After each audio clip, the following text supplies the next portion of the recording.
Hello दोस्तों, कहीं आपकी सोच ही तो आपको आगे बढ़ने से नहीं रोक रही। क्या आप सिर्फ ट्रेडिशनल तरीके से सोचते हो या साइंटिफिक तरीके से? इस वीडियो को देखने के बाद आप अपने सोचने के अंदाज को बदल पाओगे और अगर आपकी थिंकिंग में कोई खामी है तो उसमें सुधार ला पाओगे।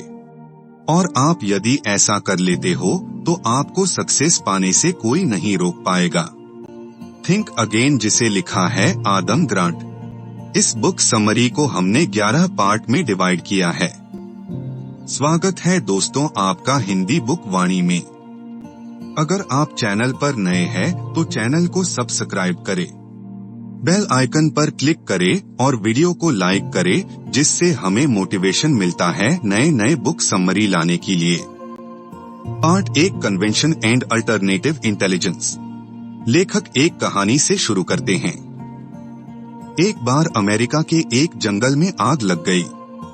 उसे बुझाने के लिए फायर फाइटर्स को बुलाया गया।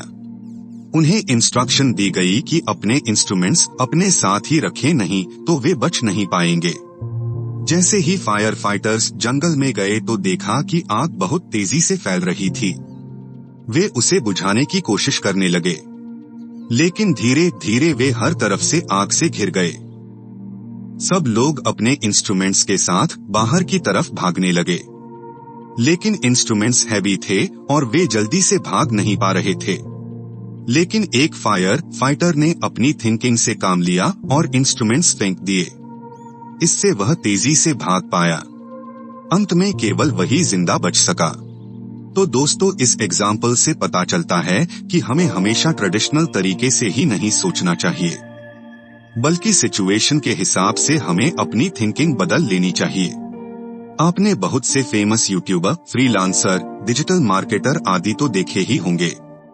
हमें अपनी कन्वेंशनल थिंकिंग छोड़कर नए तरीके से सोचना शुरू करना होगा और देखना होगा कि क्या हम भी ऊपर बताए तरीके सीखकर रेवेन्यू कमा सकते हैं। सही ट्रेनिंग, मेहनत और मेंटरिंग से यह बिल्कुल संभव है। Part 2, 3 type stalkers. जब भी हम किसी से बात करते हैं तो ज्यादातर इन 3 रोल्स को लेकर करके ही करते हैं। एक प्रीचर, जब हम दूसरे को समझाने लगते हैं तो ज्यादातर इस रोल में आ जाते हैं। हम दूसरों को समझने की बजाय उन्हें समझाने लगते हैं, उन्हें लंबा चौड़ा लेक्चर देने लगते हैं, यह जाने बगैर कि दूसरे की भी कोई मजबूरी हो सकती है या कोई दृष्टिकोण हो सकता है। 2 प्रोसिक्यूटर्स, इस रोले में होते हुए हम हर बहस को जीत लेना चाहते हैं। हम उल्टे सीधे तर्क देकर अपना पॉइंट सिद्ध करने की कोशिश करते हैं। 3 पॉलिटिशियंस, इस रोल में हम दूसरों को खुश करने की कोशिश करते हैं। वे जैसा सुनना चाहते हैं वैसा ही बोलते हैं, लेकिन इस सब के पीछे मैनिपुलेशन होता है। हम अपना कोई मकसद हासिल करना चाहते हैं। तो दोस्तों, दूसरे भी जब हमसे बात करते हैं तो इन 3 रोल्स में से किसी एक में ही कर रहे होते हैं, लेकिन की बातचीत का यह तरीका गलत है। इसमें हम बिना थिंकिंग के बोले चले जाते हैं। इसके बजाय हमें एक साइंटिस्ट के रोल में आकर ही बात करनी चाहिए। साइंटिस्ट हमेशा फैक्ट, एविडेंस और डेटा के आधार पर ही बात करता है, न कि किसी ऑटोमेटिक रोबोट की तरह। मान लीजिए आप अपने दोस्त से किसी बिजनेस का आइडिया डिस्कस करने लगते हैं। हो सकता है कि आपका दोस्त कहने लगे कि बिजनेस तो डूब जाते हैं, और इसके बाद वह आपको एक लंबा सा लेक्चर दे देगा। उसके पास न कोई डाटा होगा न एविडेंस, लेकिन वह एक एक्सपर्ट की तरह बोलता चला जाएगा। तो इस तरह की नॉन साइंटिफिक कॉन्वर्सेशन से सिर्फ टाइम वेस्ट होता है और कुछ नहीं। इसलिए आज से ही थिंकिंग के साथ बातचीत करना शुरू करें। Part 3, type of confidence. दोस्तों, लोगों में 2 तरह का कॉन्फिडेंस पाया जाता है, राइट कॉन्फिडेंस और रॉन्ग कॉन्फिडेंस। ओवर कॉन्फिडेंस से भरे लोग सोचते हैं कि उन्हें बहुत ज्यादा आता है, जबकि ऐसा होता नहीं है। लो कॉन्फिडेंस वाले लोग सोचते हैं कि उन्हें कुछ नहीं आता, जबकि उन्हें दूसरों के मुकाबले काफी कुछ आता है। तो दोस्तों, इस प्रकार का रॉन्ग कॉन्फिडेंस हमारे फेलियर का कारण बनता है। यह हमें हमारी एबिलिटी का ज्ञान नहीं होने देता, इसलिए हम अपने एफर्ट में सक्सेस प्राप्त नहीं कर पाते। इसलिए खुद को एनालाइज करें और देखें कि कहीं आप में भी ये दो प्रकार का रॉन्ग कॉन्फिडेंस तो नहीं है। इसे सुधारें और सिर्फ राइट कॉन्फिडेंस ही रखें। आपने बहुत बार देखा होगा, कुछ लड़के हमेशा किसी हीरो की तरह बनकर रहते हैं। उन्हें लगता है कि वे किसी सुपरस्टार से कम नहीं हैं, जबकि उनकी पर्सनालिटी और एक्टिंग भी कुछ खास नहीं होती। तो ऐसे लोग ही ओवर कॉन्फिडेंस के शिकार होते हैं। Part 4 being wrong is okay. कुछ लोग चाहते हैं कि दूसरे उसके विचारों से सहमत हों, कभी उसे गलत न बोलें, बेशक उसके विचार सही न भी हों। ऐसा तब होता है जब किसी व्यक्ति में ईगो होती है।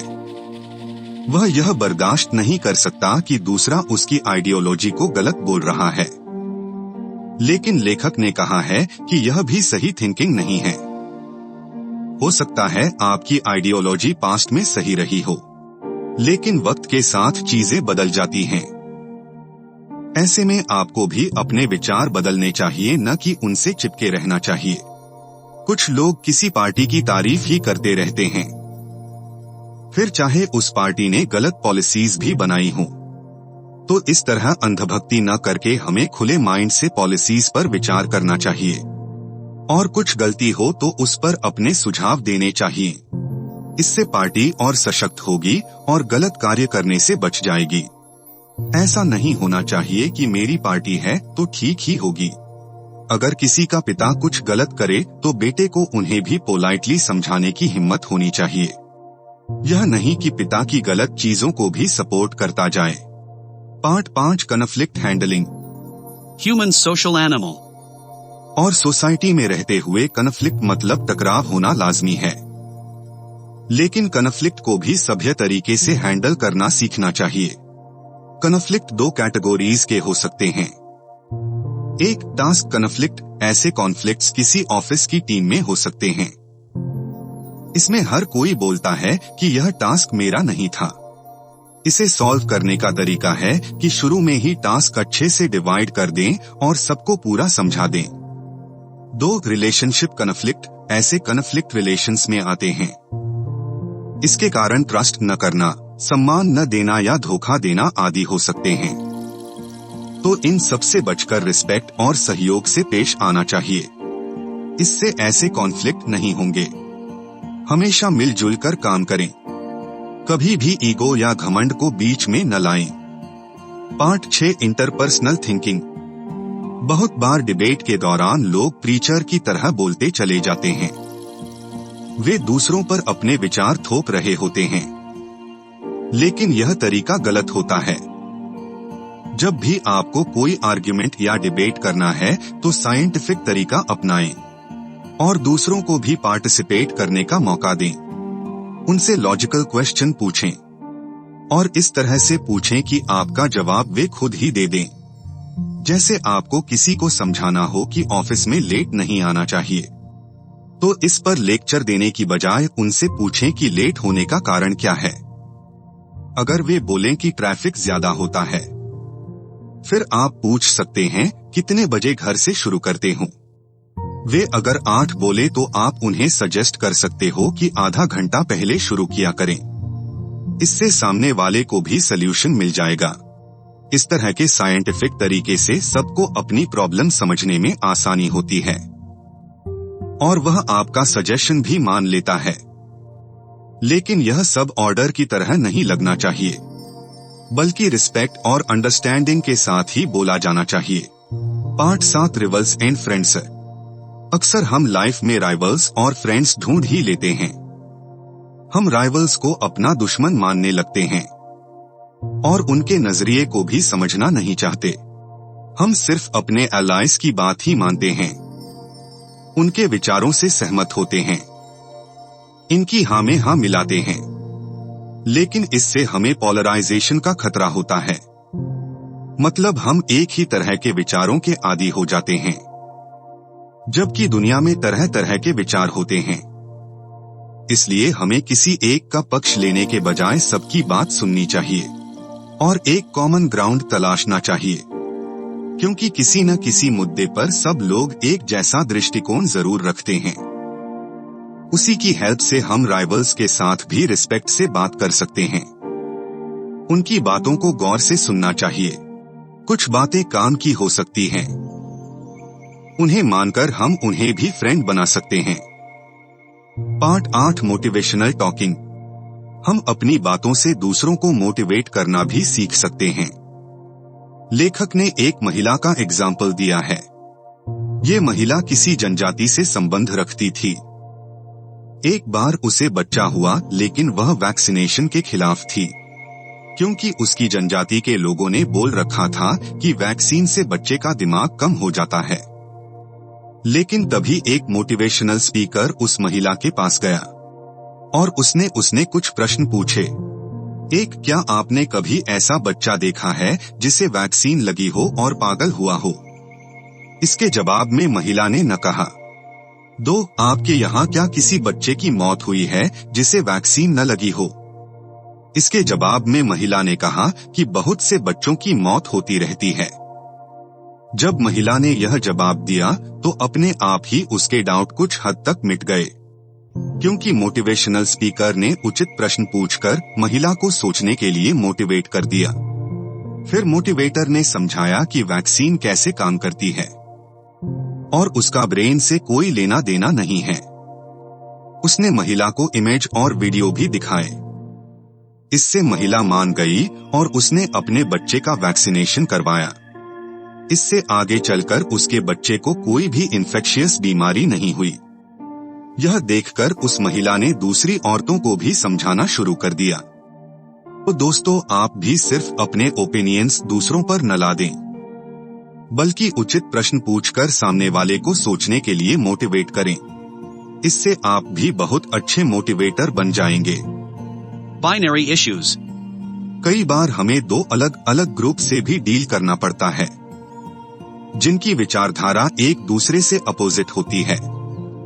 जैसे लेखक को एक बार ब्लैक और व्हाइट लोगों को लेक्चर देना था। अगर वे एक ग्रुप के हित में बात करते तो दूसरा नाराज हो जाता। इसलिए उन्होंने बहुत ही समझदारी से साइंटिफिक फैक्ट्स रखे और दोनों ही ग्रुप्स से उनके ओपिनियन पूछे। इससे उन लोगों ने खुद ही ऐसे पॉइंट्स बताए जो लेखक को भी पता नहीं थे, और अंत में सब लोग एक दूसरे की हेल्प करने के लिए राजी हो गए।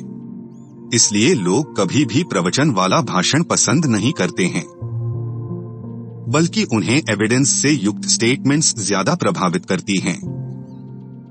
Part 10 rethinking in corporate world.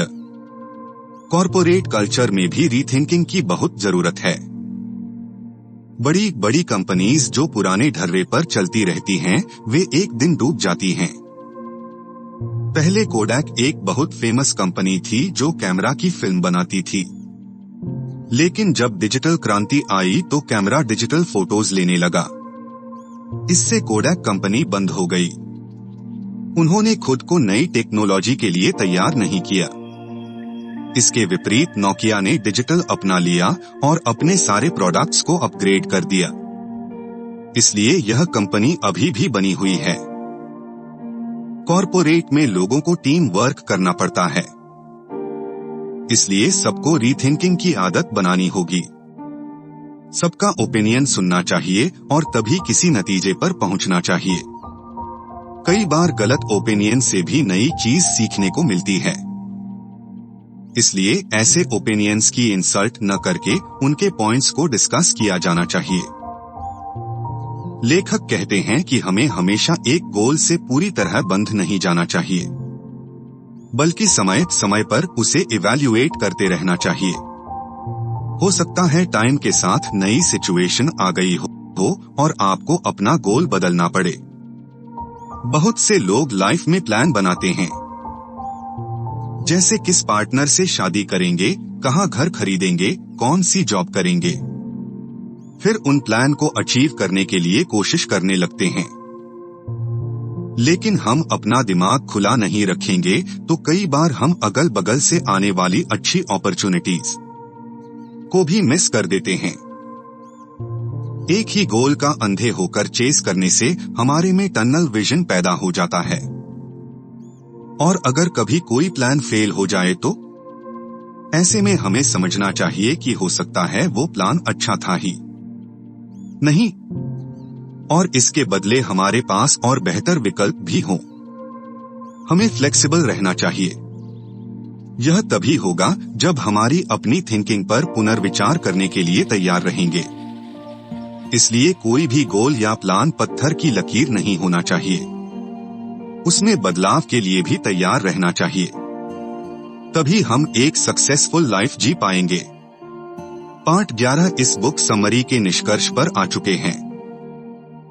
तो दोस्तों, इस समरी में आपने जाना कि हम अपने पुनर्विचार और मान्यताओं को बनाने और उन्हें सही साबित करने में बहुत सारा समय लगाते हैं और बहुत कम समय यह मूल्यांकन करने में देते हैं कि वो मान्यताएं और पुनर्विचार ठीक हैं या उन्हें इम्प्रूव की जरूरत है। इसलिए पुनर्विचार करके समय समय पर यह चेक करते रहना चाहिए कि आज का तरीका कितना सटीक है। दोस्तों, उम्मीद है थिंक अगेन समरी से आपने काफी कुछ सीखा होगा। आपको यह वीडियो लंबी लग सकती है। हम बुक के कंटेंट और क्वालिटी पर कॉम्प्रोमाइज नहीं करते हैं। अगर आपको यह बुक समरी पसंद आई हो तो वीडियो को लाइक करें, चैनल को सब्सक्राइब करें ताकि आप और अमेजिंग बुक समरी सुन सके। धन्यवाद दोस्तों।